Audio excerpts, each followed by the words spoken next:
sa mga opisyalis, tumatabang lumilihok sa atong parokya, pinanguluhan sa atong Padre Cura, Padre Joel, o bana sa mga parochial vicars, sa mga kaparian nato, pinanguluhan sa atong Vicar General, Monsignor Sagani Husol, sa mga kadagkuan sa lungsod, mga parokyano, mga mamistahay. Kanatong tanan, maayong buntag o malipayong pista. Viva Señor San Jose! Viva! Ubana kanato, labi na ang mga mamumuo niini nga santos nga misa, nga din ato karon nga gisaulog ang Labor Day. Adlaw sa mga mamumuo, munang walay trabaho, pero kung mamumuo ka, daily wage earner, kung walay trabaho, walay sweldo. Mo ni irony po, no? Iniining pagdeklara sa Labor Day. Nya di ka patrabahoon, wa gyud kay sweldo.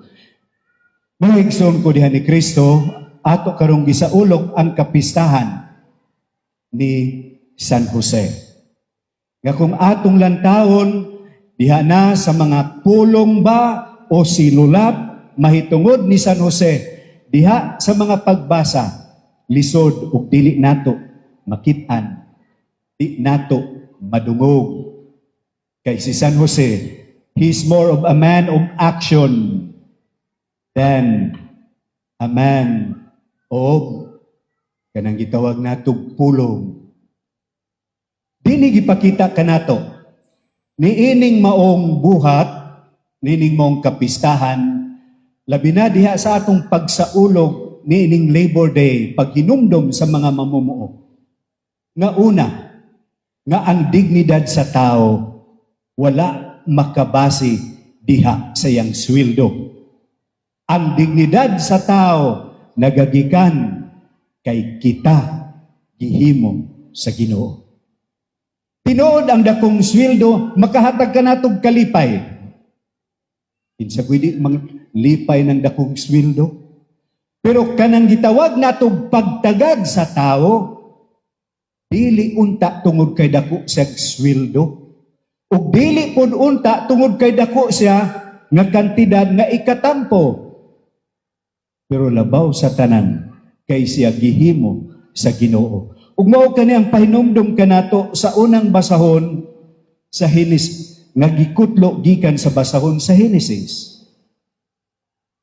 Diin miingon ang Dios, buhaton nato ang tao sa atong dagway. Ug niining maong dignidad sa tao nga siya gibuhat sa Ginoo, dinhi usab nato masabtan nganong aduna kitay kasaulugan nga gitawag og pagkabanhaw sa manunubos. Nga ni anang pagkabanhaw ni Hesus nga nahimong sentro sa atong pagtuo. Kay si San Pablo nagasulti man kanato, kawang ang inyong pagtuo kung walay pagkabanhaw. Walay pulos ang pista. Walay pulos ang atong paghimo sa kaayo. Pero tungod niya ng pagkabanhaw, kita ipakita nga ang panaw sa tao dili ang kamatayon mao'y katapusan. Ang panaw sa tao, ang katapusan, mao ang kahingpitan sa gugma sa atong amahan. Bunga diha sa pagkabanhaw, gibuntog ni Hesus ang sala o gibuntog niya ang kamatayon.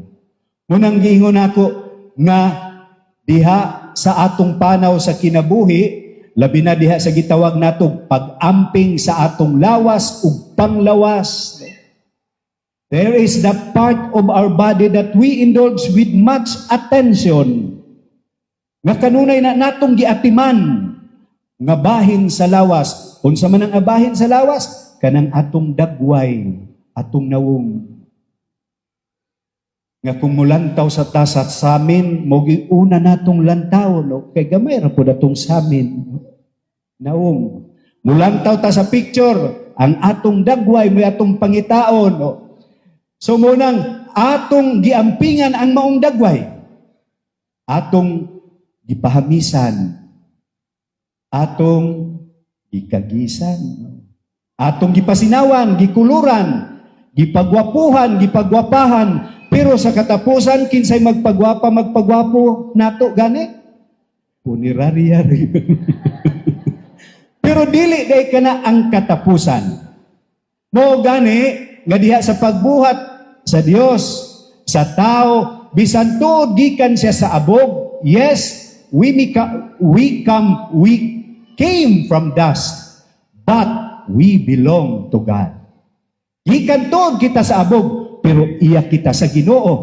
Ug mao nga ni anang pagkabanhaw ang atong kalipay, mao di ang iyang kahimpitan sa gugma. Mga diha nagagikan ang atong dignidad. Diha nagagikan ang atong mga katungod. Nganong nabisang pamandiay sa kadautan sa tao, naninguha kita sa kabaguan sa tao, dili sa pagpuo o pagpatay sa maong tao. Tungod ni anak. Sahay mo yung tatawahanon ragid mi Lord. Ang paghukom mo'y atong dalik mahimo. Pero gipahinumduman kita niini. Nga ni anang buhat, labi na isip mamumuo, o labi na diha sa atong pagsangpit ni San Jose nga mamumuo o sa kapanday. Nga dili di ay ang sukdanan sa katungod o respeto sa tao diha sa iyang sweldo. Pero diha tungod kay gihimo siya sa Ginoo. Ang ikaduha, gipahinumduman usab kita nga bisan di ay unsa nga tung mga lihok o mga buhat nga matarong. Tarong. Kung ato kining gilantaw nga gasa nan kana makapabalaan sa tao. Dili gyud pod pwede nga kitang tanan mahimong engineer. Dili pod pwede nga kitang tanan mahimong pare. Dili pod pwede nga kitang tanan mahimong teacher. Unsa kabilinhon tong tugtig bulkit sa atong ligid sa sakyanan. Unsa kabilinhon kanang gitawag natong mga mag-uuma no, nga mga kargador ug uban pa. Kabahin sila diha sa katilingban. Mao nga kung ato kanang gilantaw nga bukasyon nang ato di ay makita unsa usab kini kabililhon sila nga ato usab nga protektahan, sila nga hatagag angay nga pagtagad, dili kay mainsultuhan kanunay, dili kay nagpakiluoy lamang kanunay, pero ato di ang obligasyon, ato matahas ang kalambuan usab alang kanila.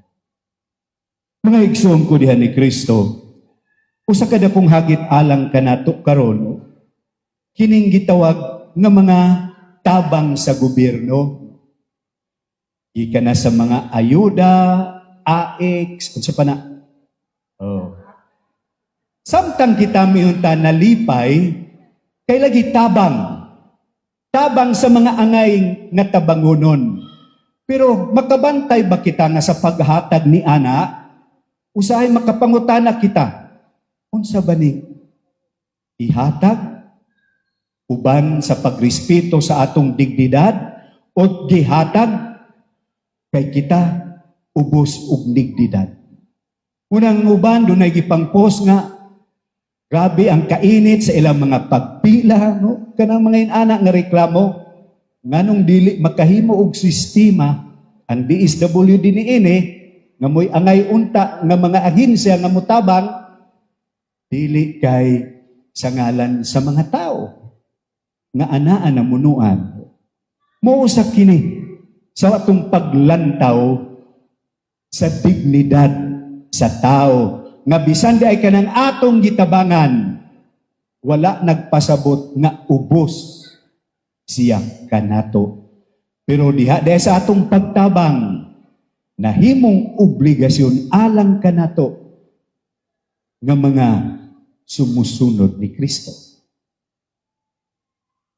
Mao nga uban ni anang maong paglantaw ug pagsabot nga kita di ay sa unsa nga trabaho nga anaa nato karon. Kung atong gidawat nga usa kini ka bukasyon nga kini makahatag tumong kaayuhan sa katilingban, nan ato kanang buhaton nga mahigugmaon ug mahinangpon.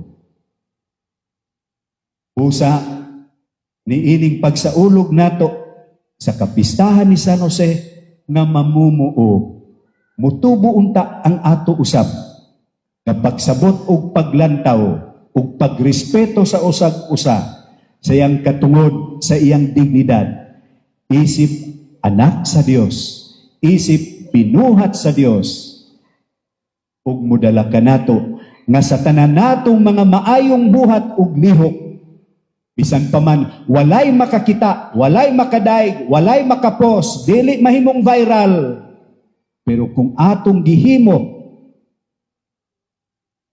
uban sa gugma, uban sa kaayo, ug paghigugma sa Ginoo, nan aduna gayud ay kiniganti. Bisag pamanggani day sa paghatag og tubig ngadto sa giuhaw.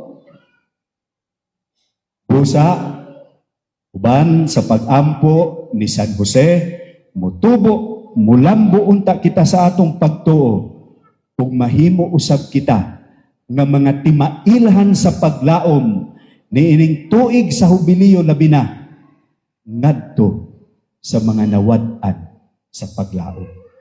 Viva Señor San Jose! Viva!